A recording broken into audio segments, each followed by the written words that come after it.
Hindi ko maintindihan ang paliwanag mo, Administrator. Mm. So hindi na makasagot. Hindi na po ninyo nagagawa ng sapat ang tungkulin na iniatang sa inyo.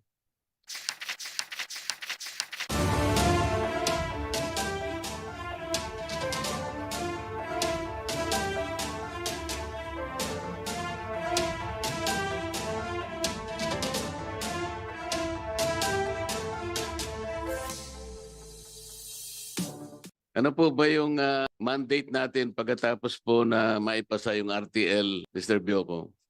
Ang mandate ng NFA is to provide a buffer stock for calamity relief, whether natural or man-made, no?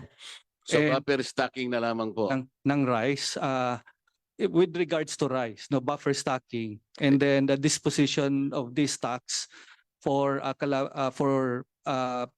as a priority to the calamity relief, no, and then also for disposition of this to prevent the disposition of if it's before it becomes unfit for human consumption, stock buff as part of the inventory management of NFA. Ano po yung volume ng buffer stock natin na dapat na-maintain natin over a period of time? So as per RTL implementing rules and regulation, dapat ang NFA would maintain 9 days of consumption, which is 6.6 million bags, Your Honor. That's the target. 6 point some, ano yun? 6.6 million bags, That's about 15 days or 7 days? 9 days. 9 days, Your Honor. 9 days lang. Mm. Kung halimbawa ito'y para sa calamities lang, ilang bagyo ba ang dumarating sa ating bansa in 1 year? Bagyo na lang muna. Huwag na muna yung iba. So usually more than 20, Your Honor. So paano mo binabalanse yung stock kung 9 million bags lang pala? So, alam mo, nakikipag-coordinate ka sa Pag-asa, ilang bagyo over the year ang darating, nakikita mo. Kung 20 typhoons in a year, na-estimate mo kung kailan yung volume. March pa lang halimbawa, alam mo na siguro papasok kung ilan. And then June, September, October, alam mo ba yun? Yes, Your Honor. Well, basically, we look first, of course, Hindi, paano nyo na manage? Sabi mo kanina, judiciously manage. Kamong ganun. So in the face of 20 regular typhoons that visit our country, paano mo judiciously na ma-manage? Para sa ganun, napupunan mo yung pangangailangan ng apektado sa calamities. Based so yun ng study ng NEDA after the law was approved, no, in 2019. So based sa study recommended by NEDA and other government agency in the joint study, ang risk is about recommended the buffer stock level is 9 days, no. This is equivalent to more or less. Hindi, paano mo na-manage nga eh? Paano mo nalalaman kung kailan darating ang bagyo? 20 nga yun eh. 9 million bags, paano mo i-distribute over the years? Yeah. Hindi naman natin ang bagyo talaga based on study, we need to provide 6.6 na standby, na strategy 6.6 million. Alam natin na yung buffer stock. Ngayon 20 typhoons ka mo in a year. So paano mo judiciously na ma-manage yun? Paano mo nakikita yung pagdating ng bagyo, sari-saring bagyo to over the year? 20 typhoons ito eh.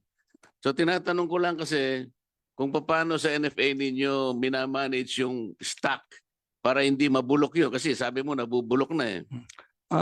Your Honor, with your bigyan mo kami ng idea para sa ganun. Halimbawa, January, February, March.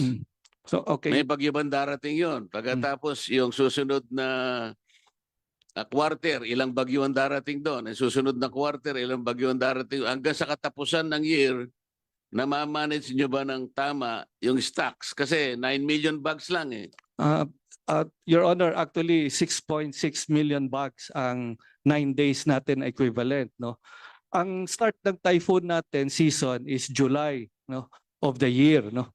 July, August, September, yun yung mga malalaking bagyo hanggang December, no.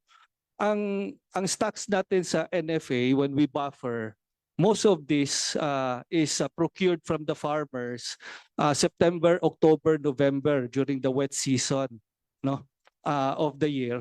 And then we stock this to make sure that we will be able to make available this rice for the following year, no. So normally sa yung nabibili natin ng September, October, November, tinatago natin yun ng palay, and then by May, June, April, May, June, we have to make sure that this will be milled so that we can position this already all over the Philippines based on risk and probable demand from each provinces, no. So naglalagay na tayo, even Batanes, by February, March, naglalagay na tayo ng forward stock sa kanila.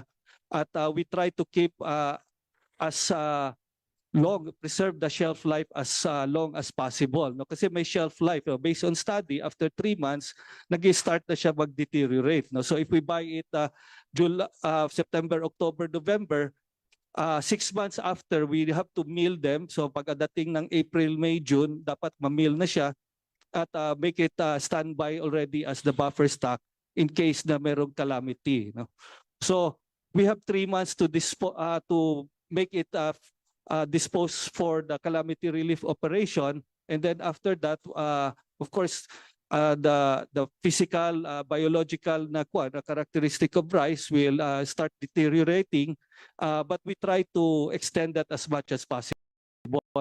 Hinahikayat natin, as my big part of my job is to make it prepare na instead na 6-3 rule, imo-modernize natin yung NFA na magiging 12-6, no, 12 months as palay na reserve para ma-extend natin yung shelf life para ma-avoid natin itong distress selling, no. So dito sa 2023, if I may, Your Honor, I can submit you part of our presentation, no, on how much stock that we sold in 2023, and also to put relevance also in 2022 and 2021, no. Sa 2023, our stock Hindi ko maintindihan ang paliwanag mo, Administrator, eh. Sa haba ng sinabi mo, hindi ko talaga makuha, pasensya ka na, no? Dahil ang pinag-uusapan natin, paano mo ba ini-stock para hindi mabulok? Kasi sinasabi mo rito, kaya mo nabenta ng 25 pesos per kilo dahil nabulok eh. Kanino ko pa ini-insinuate sa'yo na paano nyo ini-stock yung 6.9 something million bags para i-address yung pangangailangan ng ating mga kababayan sa panahon ng calamities lang naman ito. Ito lang yung mandate mo eh. Buffer stocking ka lang eh. Sa mga tweet, diniisip ko, ang isasagot mo rito, nakahanda yung mga warehouse mo na paano ba yun? Yung warehouse mo ba walang facility na bakit sa Japan pinagtanong ko kahit na 10 years hindi pwedeng mabulok yung yung bigas. Hindi ko malaman kung pinag-aaralan ninyo talaga kung paano pag-i-stock, kung ang pangangailangan ay talaga para i-address natin yung nawalan ng pagkain sa panahon ng mga sakuna.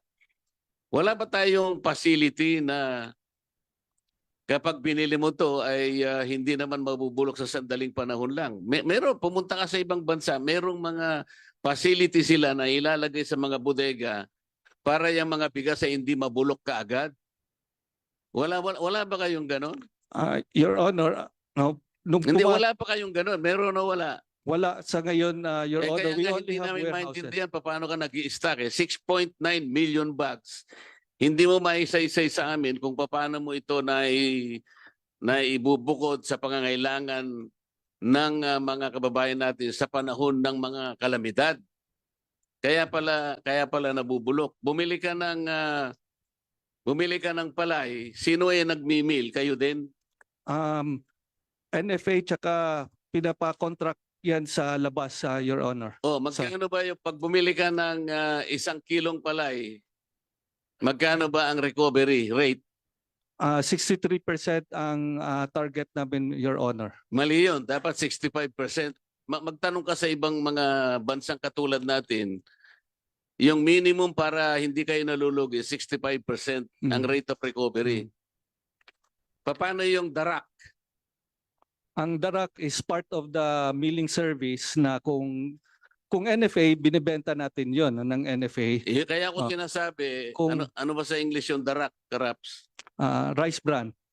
Ha? Rice bran, Your Honor. O brand. Hindi ba 10% ito ng ang nare-recover mo sa darak at may bebenta mo ito either 15 to 25 pesos tama per kilo. Yes, Your Honor. So paano yung Prevent- binlad? Binlid pala. Binlad pala Kapampangan. Pasensya ka na Kapampangan ako eh. Yung binlid, ilan ang recovery rate?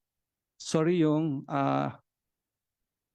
Hindi mo alam yung kasama na binlid. yun sa kasama na yun sa rice bran na Kaya nga tinatanong ko sa iyo, ilan ang recovery rate ng binlid? usually mga kasama yung sa sa rice bran 8 to Alam ko 10%. usually, magkano nga ang recovery rate? Binlid per kilo. Tingnan mo Magkano per Pumili kilo? ka ng 1 kilong palay, Ah. recovery rate 65% magiging bigas. Mm. Yung darak, bran, is 10%. Mm. Yung binlid. Bidlid mga 2-3% lang, Your Honor, if I'm not O yung mistaken. sinasabi ko sa iyo, kaya ako binabanggit ito kasi makakatipid kayo ron. Kung halimbawa binigay mo na sa miller yung binlid at saka yung darak, ibig sabihin mababawasan sa cost. Yes, Your- Nabibili na ibebenta na ibabayad mo sa kanya, hindi ba?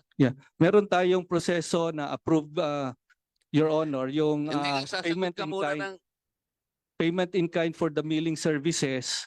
So bibigay nila, this is approved na guideline. They will provide us based doon sa test milling na minimum of 63% na recovery. Tapos yung rice hull and other byproducts sa kanila na yon as the payment for the milling services. Alam mo kasi kaya ako tinatanong ito, Administrator. Ako sinubukan ko rin bumili ng palay para lang matest natin kung gaano mo dapat na ibenta sa tao yung bigas.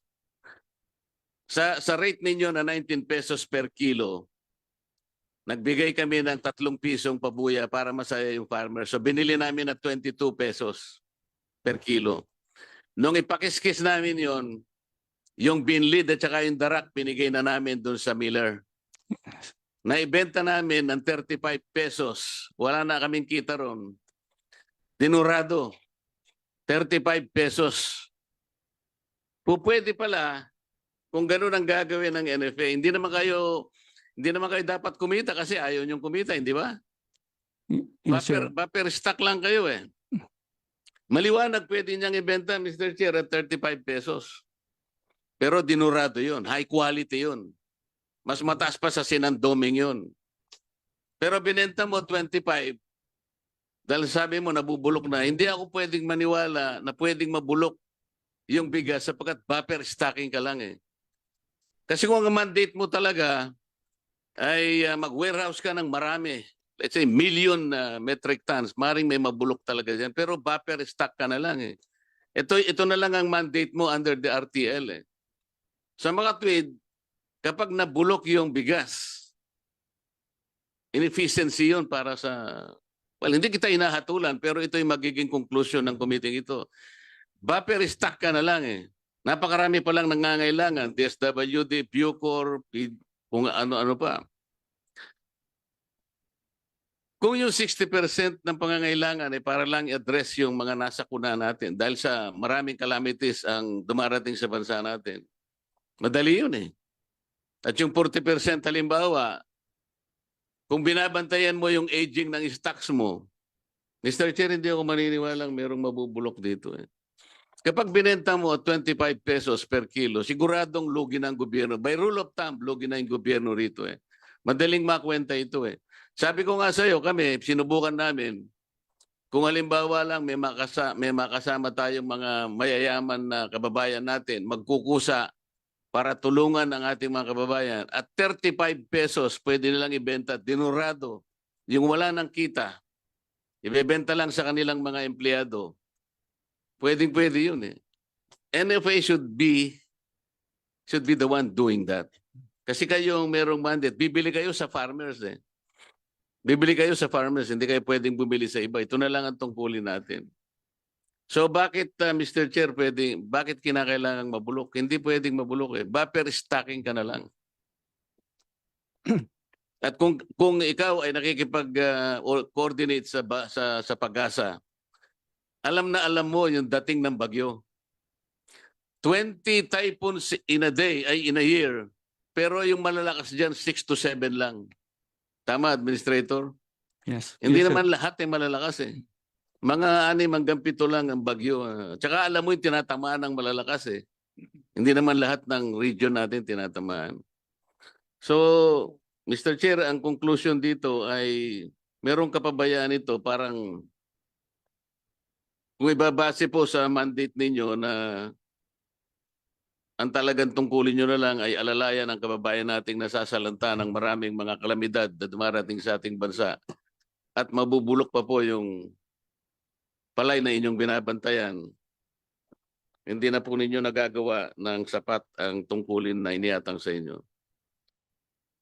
Pasensya na po kung yun ang conclusion, ngunit mahirap pong baligtarin yung ganunong pananaw kung ang pag-uusapan lang ay ang katwiran na nabubulok po yung inyong mga bigas na itinatago sa inyong mga warehouse. Administrator, you made mention about COA Circular 89-296. Is that correct? Yes, Your Honor. And it's about the mode of disposal. Yes, Kaya Your Honor. binenta mo ito, ano? But under the law, you have only 5 options to do that. Number 1 is public auction. Number 2 is sale through negotiation. Number 3 is barter. Number 4 is transfer to other government agencies. And number 5, destruction or condemnation. Pero binenta mo dun sa traders. It is not one of the 5 options left under your discretion. If we believe you that you resorted to COA Circular 89-296, wala dito do sa 5 options. Why? Can you answer that, please? Ang definition kasi dito na exempted siya, Your Honor, no? Kasi ang No. There exempted are only 5 modes of disposal. Sinabi ko na sa iyo ito, public auction, sale through negotiation, barter, transfer to other government agencies, destruction. Itong ginawa mo wala dito sa 5 modalities. hindi siya kasama doon, Mr. So you violated the COA circular. Kasi tama ka naman, walang bidding ito kasi bidding procurement lang eh. Ito disposal. So dapat ang sinod mo yung COA circular na binanggit mo. Pero pag ni-refer mo yung COA circular, hindi mo naman ginamit yung isa sa 5 available to you. Why so? Sinunod natin yung definition and scope ng circular, Your Honor, no? Which excludes Wala na tayo sa scope and definition eh. I'm talking about the mode of disposal. Yun lang eh. Kasi bebenta ka, so magdi-dispose ka eh. So pipili ka lang doon sa 5 available to you. Pero ang ginamit mo, wala doon sa 5. Ang ginamit to natin dito is sale through negotiation as approved by the council, which is the sale of a maximum price of 25 pesos. So we Huwag mong follow gagamitin yung bulletin na ginawa nung pangkopong-kopong. Ang sinasabi natin dito is COA Circular 89-296. Nandiyan ang COA eh. Ito lang ang basis mo, wala nang iba eh. Pagkatapos, sabi mo kanina, ginagamit mo pa yung inyong circular. Hindi ba doon sa Section 5 ng inyong council, yung council lamang ang magde-determine ng way of disposing it? And that one did not delegate it to you. Kasi sinasabi ron, there is no further delegation. Pero ikaw mismo ang nag-approve using a bulletin. Di ba? Basahin mo yung mismong circular. Pairam nga, boss. Ang nakalagay doon, it is the council which will determine the disposal. The following are discretionary powers of the council under its charter which cannot be delegated. Letter F, the power to sell, blah, blah, blah. So kung hindi ma-delegate the power to sell and it's only reserved for the council, bakit ikaw ang nag-decide? Your Honor, merong resolution ang council on the disposal of the stock. Ito yung sinabit namin ho na annex. We provided the copy of this resolution. Sinabi January sa'yo 25, ng council 2022. na ikaw magdidesisyon, ikaw lang? The resolution delegated it to you, not the council itself? Walang nakalagay dito na dinelegate sa'yo eh. Meron, Mr. Chair, based on the resolution, this is delegated to the administrator to sell. Itong particular na resolution na to. So, 6-3 rule, after that 6-3 rule, Basahin mo nga ano. okay. Adoption of policy on warehousing storage stocks, 6 months maximum storage for palay and 3 months critical storage for rice. No, date passed 25 January 2022. Resolution number 1025-2022-A. No, whereas the I Public have Act. to cut you because Yeah. the title is adoption of the policy on warehousing storage of stock, 6 months maximum storage for palay. Walang sinasabing disposal dito eh. So wag kang mag-iimbento sapagkat malinaw rito eh. Disposal is another, warehousing is another. So kinakapit mo dito sa resolution na ito, yung disposal, it is not here. Rolling stocks to eh, warehousing ito and storage. So, Your Honor, if I may read, no. So, ang sinasabi dito, NFA shall, based on Rule 8.3.2 of the IRR of 11203, NFA shall maintain the optimal level of buffer stocks at all time, except to make releases in response to emergency in support of disaster relief programs of the government, or to dispose stocks as necessary before the quality of rice deteriorates, become unacceptable. Whereas during 2021 NFA Council meeting, the management recommended for the Council's approval the NFA policy on warehousing storage. O sa 6-3 rule, no? inahaba ng Before sinasabi mo, wala pa their rin mo disposition. marinig na delegation eh. No, before Sa'yo. their disposition. So, ang sinasabi dito, after that, you have to dispose pa rin. Kaya Dispose. hindi sinasabing Dispose is ikaw selling. ang dinelegate, ikaw ang magdi-dispose. Walang sinasabi. You will still have to maintain Section 5 of yung 2014 NFA Code of Corporate Governance. Kasi hindi madedelegate nga ito. Otherwise, walang kwenta itong corporate governance ninyo na nakalagay mismo sa Section 5. Dapat nabasa mo ito eh. Sinasabi niya, which cannot be delegated. So hindi mo po pwedeng kukunin yung isang bagay na hindi mo pwedeng i-delegate sa'yo. Hindi ba? You are a lawyer? No, Your Honor. Madam, you are a lawyer. Yes, Mr. Chair. Potestas delegata non delegare potest. Is that correct? Correct, Mr. Chair. What has been delegated to the council cannot be further delegated. Tama po, madam? Yes, Mr. O, Chair. paano ngayon? Pero sagutin mo muna yung unang tanong ko sa'yo. There are only 5 modes of disposal. Sinabi ko na sa'yo, wala doon yung ginawa mong pagbebenta doon sa 2 traders. What happens now?